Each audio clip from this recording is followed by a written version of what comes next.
Hey guys, thanks for watching Be Better Golf. Take a second and click the subscribe button. So just make sure that that button is depressed, because we have seen that people who subscribe to Be Better Golf, on average, get twice as good at golf. That's not scientific, but maybe a little subscribe button. Because people do. I get emails every day about how they saw a video of Mike's or one of the other instructors on the channel that was a big game changer for them.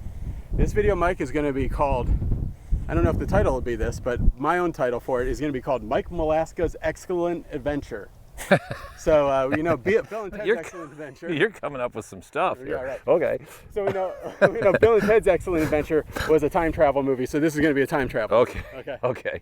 So tell me, what age were you when you were at probably your lowest moment as a player, as far as confusion and you were just going in the wrong direction? Tell me about that time in your life, because you talked about this before. I was probably 25 to 27 years old, right in that range.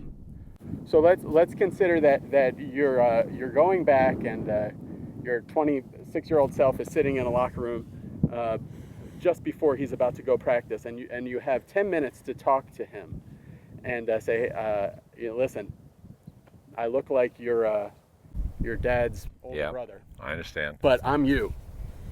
What would you tell him for 10 minutes? You have his undivided attention. The first thing I'd say, hey pal, listen, you've worked your butt off. You've done everything you can do.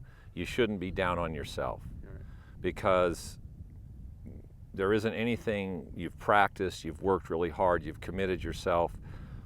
So first of all, don't be down on yourself for where you're at relative to your effort level that you've put into it. That's the first thing I would say. At that point in your life, were there some people that were telling you, it's like, hey, listen, you just haven't tried hard enough. You haven't worked hard enough. You haven't earned it. Yeah, not too many. There were some that said I didn't practice certain parts of my game enough, but that really wasn't true either. I worked really hard. I was there in the morning hitting balls, was there all day. I played golf, I played the tournaments. I probably didn't play as many tournaments as I should, but the effort level I put into practice and what I was doing, I really didn't have any more time in the day. That one thing, I actually practiced too much. But the effort level that I put in, the commitment level that I had, and my wife supporting me and what was going on there, my parents, and I shouldn't have felt bad about where I was relative to the effort. So that's the first thing I would say. You would let yourself know that, hey, the effort level you're putting in and your commitment to getting better and all this stuff, hey, that's great.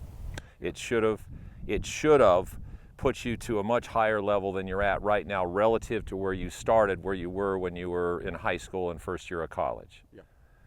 Then I would say, here's what you need to do, Mike. Go grab your baseball bat, go back out, go play some baseball, go hit some balls, and get back into the motion and feel what you're doing when you hit a baseball or hit a tennis ball. And start focusing more on the motion of being an athlete than the positions that everybody's told you to get into. That would have turned my career around. Just take a baseball bat out and just go start hitting balls and feel where the bat is and how and when you change directions and how your body works. And what are you thinking about, and what are you feeling? What does the motion feel like? Because that's how I started the game. It was a low outside pitch in baseball. So all of those motions and those activities were correct. People took me out of my athletic instincts and put me into a golf swing, and then said, well, now just let it go. And be athletic. Well, what I understood as athleticism and what they had me doing, I couldn't. It didn't do this, because when I would do what they were trying to get me to do and then try to feel athletically like I did, the ball would go sideways. So I would say, look, your effort level's been phenomenal. However, you've gotten away from what's important, and that's you being an athlete. Go back, get your baseball bat, get your tennis racket out, feel the motion of it, get hooked on the motion of how you move. And you would maybe tell yourself, as you said to me in another video, so that the 26-year-old Mike Malaska needs to forget the idea that a golf swing is somehow separate, somehow different from these other athletic things that you were really good at. No question. When I started, it was the same as everything I did. It felt when I threw a ball or hit a baseball. Swinging a golf club the tension level and the motion and the change, everything felt the same. It was just in a different area, and the golf ball was sitting still, so it was easier than baseball because the ball didn't move. But the motion and the hand action and all of that, and then I got talked into what a golf swing and a golf grip and what you were in the positions you were supposed to be in, and pretty soon, I mean, at 25, I honestly don't know how I made it past that particular couple of years, because I seriously, it got to the point where I'd walk out to the range to practice and I'd look at the balls and I'm sitting there going, I don't even know where to start. I don't know what to do. I don't know what swing to try. I don't know. Right. I'm lost. I'd stand up on the tee, not afraid I was going to hit it. I was afraid I was going to swing and miss the ball. Completely. Just miss it. Mm-hmm. I mean, the anxiety I went through and the sleepless nights and the cold sweats going to the, why I continued to go through it, and the fact that my wife stayed behind me when I was trying to sort through a lot of it, I still to this day aren't sure why I did it, other than now I've learned a lot where I can help a lot of other people not go through that same process. So that would be the two things would be, you've worked hard, but you got off track relative to being an athlete. Go back, do these things, if it doesn't fit and it doesn't feel like this, don't do it. Right. Join an adult baseball league in your spare time. Yeah, for sure. Yeah. Go play tennis in a pickup tennis league. Just go do something and feel athleticism at its purest, and then put that back into your golf swing and forget the other stuff. Okay. So what if you got the bounce back question from yourself during this talk and say like, hey, I've been to XYZ teacher, I've been to this guy, I've been to that guy, I've been to this guy. In this process, I hear what you're saying, but I do want another pair of eyes of somebody to watch me. Yeah. Beyond just like me trying to unlock my own athleticism. Who do you think I should go to? How can I use another person to help me shortcut this process to get better? Well, okay, if we're going back to when I was 25 or 6 and what we had access to then, because no video. Yeah, no video, no launch monitors. I mean, some Polaroids. Yeah, I mean, now you can take your cell phone, and once you know what you're trying to do and you know what you're trying to feel and how you're trying to move, you take a video of it, and if the camera's in the right place, you can see if you're on track or not. And you've got launch monitors and stuff that give you the data. So that would have been easy to do. I mean, once somebody gets it now, they shouldn't lose it, because you've got all these technologies that can help you calibrate yourself on a daily basis. If I had to go back to me at 25 or 26, I mean, the one person that helped me the most was Joe Nichols. He's alive then. He was alive then. Yeah. And I should have just stayed with him and just did what he said, because I would go with him and he was so different in the way he had me, the drills he had me do. Now I understand why they worked, but I would hit it better than I'd hit it any other time, other than when I was 17 or 18. And a lot of what he was doing played back into how I hit a baseball and how I did a lot of other things. But because it was so different than everybody else, I'm out there on the range doing drills and people are looking at me going, what are you doing? Right. That doesn't look like a golf swing. I mean, and I'd be out there on the golf course hitting shots under pressure, and guys would go, have you lost it totally? Yeah. And I go, yeah, but look where the ball's going. They go, yeah, that's ridiculous. And so at 25, I wasn't strong enough to, I caved to the people around me and the players and that. Like, hey, this guy's making $500,000 a year on the tour, and he's telling me like, hey, whatever that goofy stuff you're doing before your swing, you need to. That isn't going to work. I don't know anybody on tour doing that. Okay, so you were a little stubborn then. So what if you could see, maybe he didn't even say anything, but this 26-year-old self, you can see when you tell him, hey, go back to Joe, what are you going to tell him that's going to convince him, because you know that when he goes back to listen to Joe give him some of these drills, what are you going to tell him in a nutshell about why the Joe Nichols stuff works as far as getting to corners and swinging level? Well, it all comes back to, okay, you get on the golf course, you got to hit a shot for your life. Does it work? Yeah. It worked.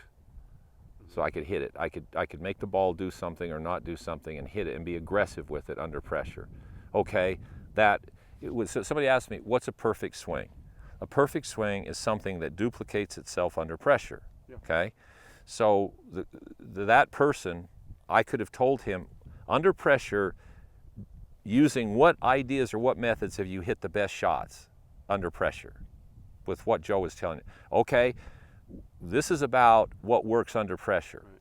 So that's where you've had the most success. I would really go see and really get into what that is, because that's produced the most good shots when you needed them over anything you've done. Well, you only have 20 minutes to talk to yourself, and I know that one of the phrases that you use all the time is, don't just play golf, understand it. Because I think it's so important that you do understand it, because if you don't understand it, you're going to be very easily led astray and led off track. So what are you going to say to yourself at 26 that's going to help you understand why that Joe Nichols stuff works so well? The other thing I would tell that 26-year-old is, here's the biggest problem you're having with a golf swing. And I've just written a book that's just finished. It's called The Invisible Swing. Right. It's the biggest thing I've learned in 50 years of being in this game. You cannot see a golf swing. You see effects. There's all these forces around you. What you have to feel like you're doing with a golf club to make it show up and show the pictures that you want to see aren't what the pictures look like. So what it feels like and what you have to feel like you're doing with the club to get it to do what everybody looks on a video and sees is different than what those positions would allude. So whenever I see somebody out there, which I did it for, I mean, I'd take the club back and I'd practice getting right here. I'd practice over and I'd hit, and then I'd even take the club right to there, and then I'd hit balls from there. Because all your heroes are here at Impact, and you're here. So you think, let me just go right to that spot. So I'd practice, and then I'd start adding a little, and pretty soon, but as soon as I'd try to add speed to it and I'd try to get there and hit it, the freaking ball would go sideways. Well, because that position happens because of multiple other forces happen, and that position is almost natural and a natural reaction to those other forces. So what I would tell him, Mike, listen, what Joe is showing you, it's what you have to feel you're doing in your swing to get the forces around you to make the swing work the way you want it to work.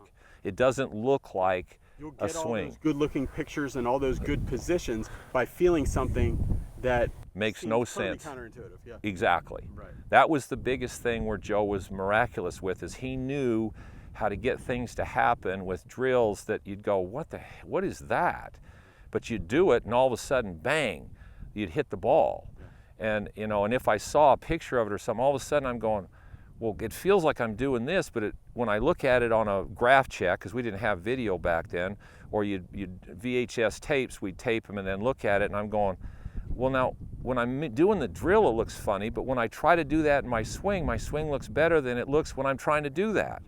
And I didn't get it. I just, something didn't process at that time. It does now, because now I get it. I know why what he taught was an instinctive way to utilize these forces of what the club's trying to do and what your body's trying to do, to be able to offset all these forces to get everything to work together to create a consistent pattern that was duplicatable under pressure. And so that's what I would tell him.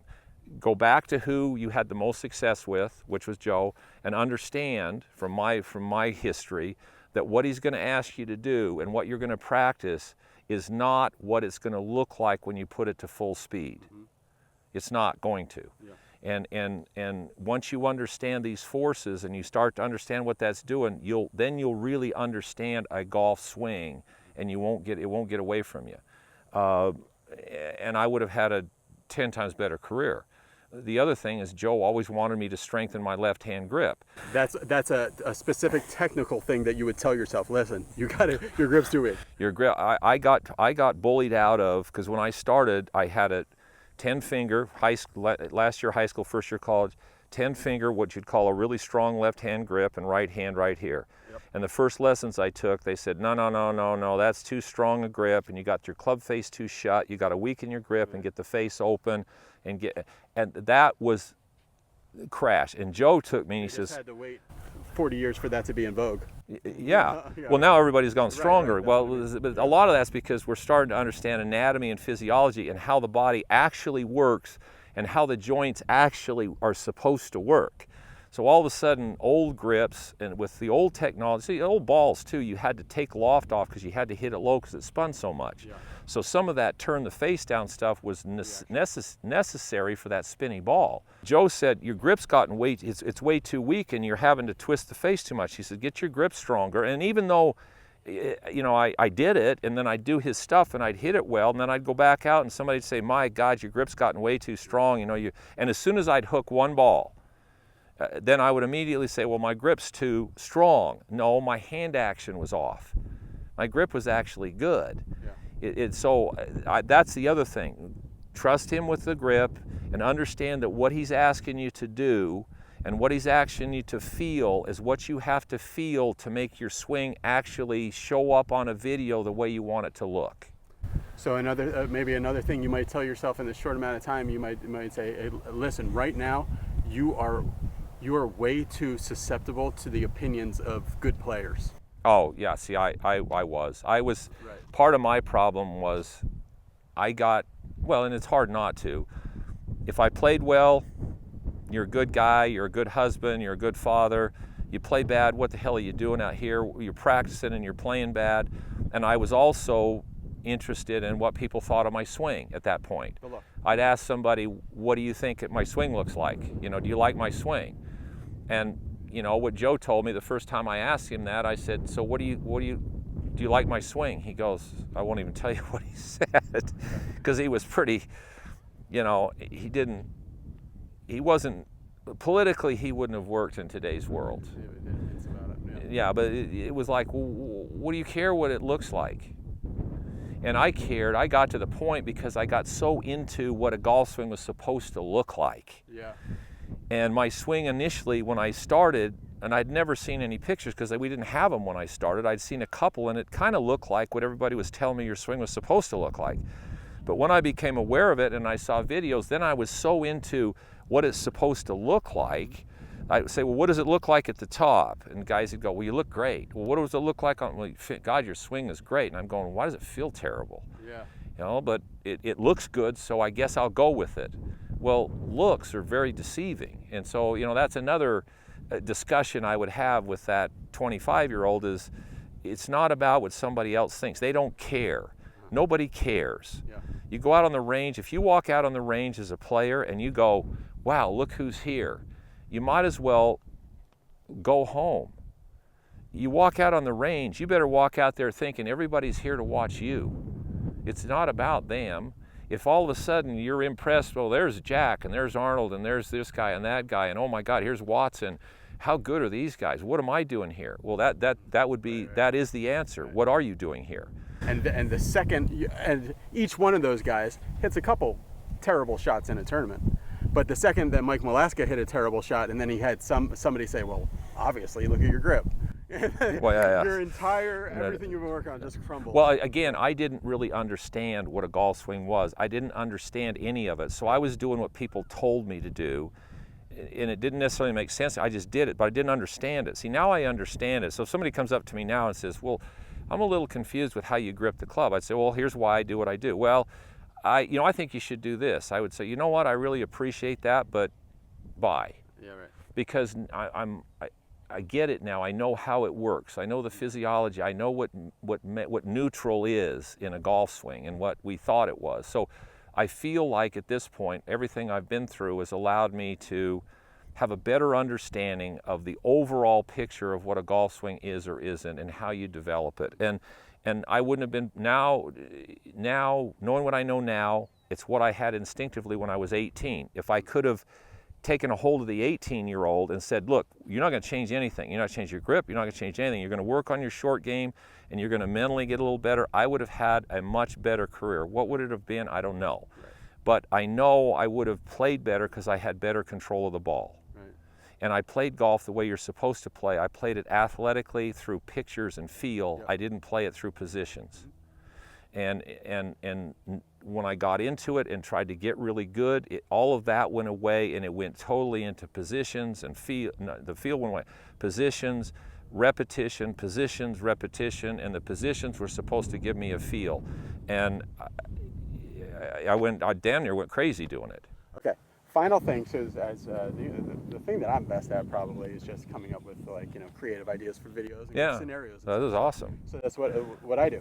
So the final thing that I would say, because I know I've heard you say, and I've heard quotes, I've seen quotes from Ben Hogan and other people saying that under the right hands and under the right set of eyes, an iPhone can be an incredibly valuable tool. But what I just heard you say there is that actually pictures were sabotaging you and stuff. So I want you to imagine that you're going to pull this thing out and you're going to say to 26-year-old stuff, is like, hey, listen, this is a magical device that they're going to invent in the future, but I'm going to give you one now. It's called an iPhone. And you won't be able to call anybody on it, but you're going to be able to immediately watch yourself. Immediately watch yourself, okay? I'm going to give you 5 minutes on what you should look for and how you should actually be using it. Because I know that I was talking to a guy that makes a swing app, where that shows this thing, and he's like, you know what? I sell almost all my apps to golf teachers because I found that regular golfers, they just don't even know what to look for. A bad swing, a good swing, they all look the same to them. So what would you tell a 26-year-old Mike Malaska? Here, I'm going to give you this iPhone. Nobody else can see it. Only you can see it. So hide it. But use this. This is how I want you to use it to make your swing better. Forget about seeing this and then trying to hit that spot. What should he do to use that iPhone to get better? Well, the first thing I would say is I'd say, okay, you want to watch the motion of it and the lack of tension or the lack of control. So you want not even at the 240 frame slow motion, but watch it at regular speed. Regular speed. Yeah, right. You watch it at regular speed to see the flow of it, and just let your eyes watch the flow of it. And as an athlete that you've watched multiple sports, if there's anything in the sequencing or the flow of it that looks off, fix the flow. Yeah, a lot of people we see, they're good, but then it's like a little wobble here or something, or there's a little hitch in the giddy up, as they would say at some point. So just watch the overall motion at full speed. No, doesn't even have to be a specific camera angle. And if you see if it looks too static, if it just doesn't look like it flowed, then fix the overall motion that you understand from watching multiple sports. Yeah, there's a coach that I know that tells his students, actually, hey, take your phone and film yourself from about like 40 yards or 50 yards away. That's spectacular. Yeah, and he's like, and just watch that video because it kind of gives you a blurry overall image of what's going on. Exactly. So you're not into parts. Yeah. If I used it for parts, I'd say, okay, first of all, you got to make sure that the phone is in the right position so that when you draw a line in that we're going to look at, that you make sure you see the right things, because camera angles ruin me as a player. Because the first time I saw my swing on a graph check camera and they compared me to some other swings, and they showed me what was different, for sure it was different. And it didn't take me long to make swings to make it match. And then about 4 years later, I ran into the guy that took the pictures that this guy compared me to. And he said, did you work with so-and-so? And I said, yeah. Did he use those pictures? Yes. Where was he standing when he took them? And I said, well, he was standing right here. He says, did your swing look steep? I said, yeah. He says, your swing wasn't steep, the camera angle was off. How far off? 5 feet? 3 feet? No, like this far. Oh, okay. Just that much. Yeah. Makes a huge difference in what you're looking at. Yeah. So I had spent 3 or 4 years fixing something that wasn't broken, that looked broken because of a bad camera angle. Right. That was one of my first epiphanies and want to hurt somebody. So it would be what I'm going to. So here's where the camera has to be. So when you look at these next couple of things, you make sure that you're doing them correctly. And then once they did that, I would say, okay, get your baseball bat out, hit a couple of baseballs, and watch where your right arm is, and see how it lines up, and feel how it lines up with the bat. So from this down the line angle, it should look like those things are that lines from like rib high to rib high. So this lines up with that shaft. So if that arm looks like it is from that view. When you run the club into the ball, this arm and that shaft are right. This is right on the back of that shaft. Show me a way at 26 you might have been off of there. Well, I know where I was because I was like this, and I'd get up like this. Okay, so yeah, like if from a 2D view, I see this one is on this line. So I'd get this way, because I'd come into the ball here, and then I was trying to rotate it this way, so my right arm would get up like this. And if I tried to get my right arm in here because of what I was doing with the face, I'd hit it straight over there. So your right arm has to line up with that. That would be one thing. And the other thing is that my lower body, whatever distance it starts from the ball, it has to stay away from it. So your lower body can't move closer to the ball. If you do those two things right there, and then, this is the last thing, I want you to watch from this angle, and as you watch your swing go back, make sure that, first take your baseball bat and make a couple of swings, and watch how when the bat goes back, your body's going forward. So as soon as your arms start to go back, your body goes forward. Take your tennis racket. As soon as the racket starts to go back, your body goes forward. Baseball, they call that walking the hands away. Walking away from your hands. Yeah. Yeah. So in your golf swing, it's got to get to the point where when the club starts going this way, you start going the other way. So you're walking away from your hands in a golf swing, just like you walk away from your hands in a baseball swing. If you keep that impact position, you stay out of the way and you keep your transition going. And the other thing would be grip. Because I would have told myself, look, don't let this grip go, because it's who you are physically, and it allows this arm, when force hits it, it squares the face and there's no tension in it. So after you hit it, this arm can rotate and fold.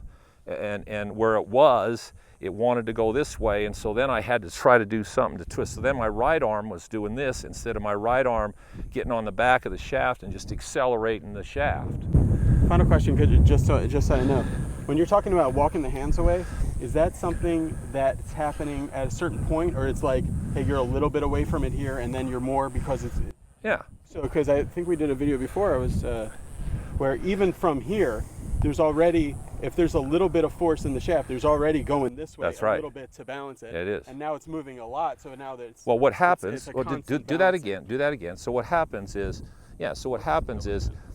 as the club's going back, you're pushing away from it. Mm-hmm. So you're pushing away just a little bit. Now all of a sudden the club gets here, and what's it doing now? It's going the same direction you're going. Yep. So as soon as it does that and it starts going, it moves you to your left side. Now you're done. Mm-hmm. Now your lateral's done, and now all you're doing is you're using this to push back away. So the change of directions actually starts the minute the club starts moving back. And then the weight of the club up here moves you to your left side. Now you're at the very top of my swing right here, mm-hmm. Boom. My hands are here. I'm already moved force up to my left foot. Yeah. And then from there all the way down, this is stable. So you're not going back here like this and then moving everything forward at the same time. That's not how you hit a baseball, that's not how you hit a tennis ball. It's not how you do anything, and I didn't until I got talked into it. Mike, I think I've seen that the center of balance of a golf club is somewhere like here. Is that right? Yeah. About right, yeah. And then where is the center of balance or mass of the body? Is it like somewhere inside they'll call it your centers in here somewhere. Got this ball, and let's say if I put this like 3 inches inside myself there. Yeah. And so that's the center, and this is center. So those two centers are always working apart from each other. Exactly. Another guy from the Beehive State, Tony Finau, I think is the best example visually of this. Yeah. With that short backswing where he's here and he's always away from it. I mean, my eye sees anyway. Like, I think really great. The golf swing is like sports. It's constantly offsetting forces. So you got whatever you got a force going one way, you got another one going another way. The whole static thing in golf, which killed me as soon as they said, okay, get set up, swing up here, stand on your right foot. Now you're at the top and you're loaded. Now that's where you need to get. Now once you get here and you get loaded, then you go. Yeah. I mean, and then they said, okay, now get loaded. Now once you're here, now just be athletic and go. And I would stand there thinking, I don't know how to move from there, because the top, there is no top in a golf swing. There is a start and there is a finish. This is an interim point of the overall motion. And because the club is going this way and you start the other way, and all of a sudden the club has to change directions. So when you stop it, it goes, oh, see, you paused at the top. No. See, that was the other thing. Pause at the top. There's never been a sport where I've paused at the top. Right. As soon as I started trying to pause at the top, then my change of directions got real jumpy. Yeah, I mean, if you're watching a pitch come in, and you take it back and you wait, I mean, you're struck out by that point. Oh, you're done. Yeah, right. No, or if you throw a ball, if you're a pitcher, if you did this, now I understand here you're loaded, okay? Yeah. But as soon as my arm starts going this way, as soon as my arm starts to go that way, my body goes the other way. If I stood here, then put my arm back here, and then say, now throw it, you'd go, how? I mean, you could throw it, but the sequencing out, Your accuracy and your power would be like, well, your kinematic sequence, for lack of a better term, would be screwed up. Yeah. So kinematic sequence, and another thing that Joe taught me is he said, look, Mike, your change of direction's screwed up. He says, you're way late. I go, what do you mean? I said, well, when should I start? And he goes, well, take your club and start the club back, and I'll tell you when to start your change of directions. Now, I thought he was going to say somewhere up in here. Yeah. So I get set up to the ball, and I go, he goes, now. And I went, You're right. I went, what? He goes, now. I'm going, Joe, I'm not even back yet. He goes, what do you mean by back? So he says, you got to start changing. The minute the club starts going this way, you start changing directions the other way. And then as the club goes past you, you change directions the other way. So you're going this way and this way. And that's what accelerates the club and keeps it stable in a circle. And I'm going, all these guys were telling me, get stable, finish on your left side, walk through. There was so much crap involved. But so you know, that there again is the misconception. What I would go back to is that whole change of direction. So he said the three things. One would be make sure the camera's right. Mm-hmm. Two, make sure your right arm is like baseball, that it gets on the back of the shaft, so that's compression. Mm-hmm. Your body stays out of the way, and that your motion is like your motion is for every other sport. Your change of directions is a constant, consistent motion. It isn't a spot. Yep. Well, that's it. The phone booth has arrived, and him and Keanu are going to have to go back to the future, so to speak. And that was great, Mike. Thanks. Thank you so much. Okay. Guys, for more, hopefully interesting content like this, hit the subscribe button. And also go over to Malaska, go to Mike Malaska's YouTube channel, where we're going to be having some exclusive Be Better Golf stuff on his channel in a partnership. And subscribe to Mike's channel as well. You'll see it linked in my, usually linked in one of these corners. So subscribe to Mike's deal as well, and he's got some unique content at MalaskaGolf.com. That Be Better Golf people, if you go over there, you'll get a special discount using the promo code that's in the box below. It's really worth it. The main thing I want you to do is just try it out. It's almost to the point where I'm paying them to use it. Yeah. Yeah. Thanks for watching, everybody. See you next time. Bye. Okay, have a little water, and then I'll put this thing on. Okay. Now that nobody's here.